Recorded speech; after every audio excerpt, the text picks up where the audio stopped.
Hello friends, my name is Dr. Saeed Kazmi, watching my YouTube channel. So today the topic is very interesting. Iron deficiency without anemia. Yes, most of you are familiar with this term which is known as iron deficiency anemia. Many children in the developing countries, they suffer from iron deficiency anemia because of various reasons. And you know, the hallmark of iron deficiency anemia is low hemoglobin caused by low iron stores. So these are the children's where they have got low iron and they also have got low hemoglobin. So it's relatively straightforward to pick.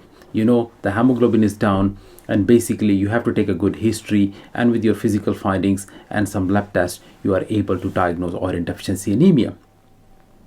But iron deficiency without anemia is even more common, but it's very difficult to pick up because these are the kids where the hemoglobin levels are normal. So and most of the time when you see that the hemoglobin levels are normal, you do not think much about iron deficiency, but it can still happen. So iron deficiency without anemia basically is a state in which the iron is deficient in the body despite having normal hemoglobin levels. And that's one of the reasons that is difficult to pick up, because most of the time when you do a full blood count, that gives you the value of hemoglobin. You don't do the iron studies. You would not do ferritin or iron binding capacity unless and until you suspect that there is anemia. But remember, iron deficiency can persist or can exist in absence of anemia.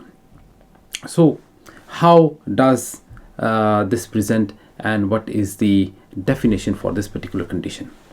Now, as I told you earlier, that this is basically manifested as low iron stores in the blood. Now, the most sensitive indicator of iron in your body is serum ferritin.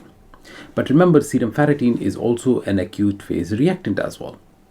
So the criteria for diagnosing iron deficiency anemia in a setting of a normal hemoglobin levels is that when you find that the serum ferritin level is less than 30 nanogram per deciliter with or without any evidence of chronic disease.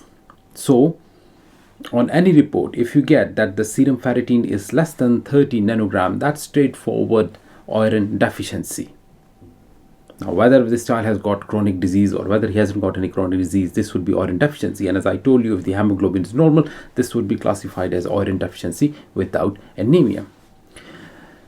But because ferritin is also an acute phase reactant, sometimes it can rise in setting of chronic disease. So if somebody who has got an underlying diagnosed chronic inflammatory condition or a chronic disease, in that particular case, we have got different cutoff levels for low serum ferritin. In that particular case, the serum ferritin, if it is between 30 nanograms and 100 nanograms and there is evidence of chronic disease, then that would also classify as iron deficiency. And the third criteria is if the serum ferritin, let's say, is greater than 100 nanogram, but the transferrin saturation is less than 20%, even that is classified as iron deficiency. And I told you, in all these conditions, if the hemoglobin is normal, you would classify it as simply, you would call it iron deficiency without anemia. So a serum iron less than 30 nanograms with or without chronic disease, hallmark, like it's pathognomonic of iron deficiency without anemia. Or if the ferritin levels are between 30 and 100 nanograms and there is an evidence of chronic disease, that is also iron deficiency. Or if the serum ferritin level is greater than the 100 nanogram but the transferrin saturation is less than 20%, then we also call it iron deficiency. Now, how does iron deficiency without anemia present? So what are the clinical features?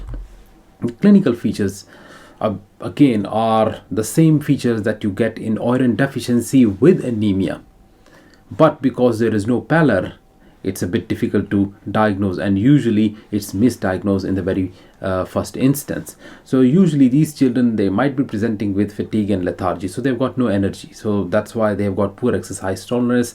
They are reluctant to play with their peers. They get tired very easily. They've got poor concentration if they are a bit older.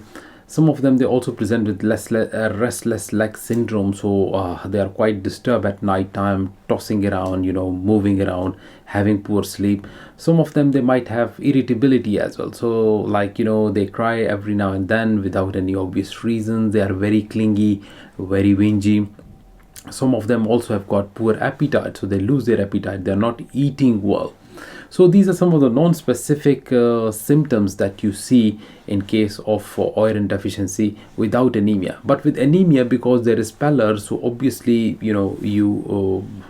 it's easy to pick it up. Like, it's easy that you to diagnose it, because pallor is a thing that that the hemoglobin levels will be down, and even like simple cap gas can tell you that the hemoglobin is low. But in this particular instance, because hemoglobin is normal, you normally don't think about iron deficiency.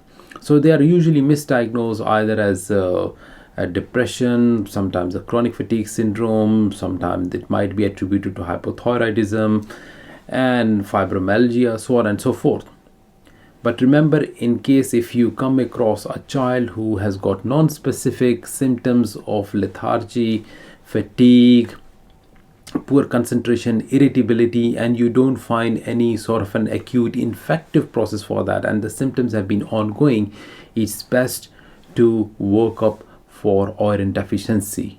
Don't be fooled by a normal hemoglobin levels, because iron deficiency without anemia is probably 3 to 4 times more common as compared to iron deficiency with anemia. As far as treatment is concerned, obviously iron has to be replenished in any form. Most of the time we give them oral iron salts like ferrous sulfate, ferrous fumarate, ferrous succinate, so on and so forth. So the treatment of iron deficiency without anemia is still iron. So that was all about iron deficiency without anemia. Hope you have liked my lecture, and if you have liked it and you haven't subscribed so far, please do subscribe to my channel. And if you've got any questions, put it down in the comment section below, and I will be more than happy to answer it as soon as possible. Have a good day. Take care. Bye bye.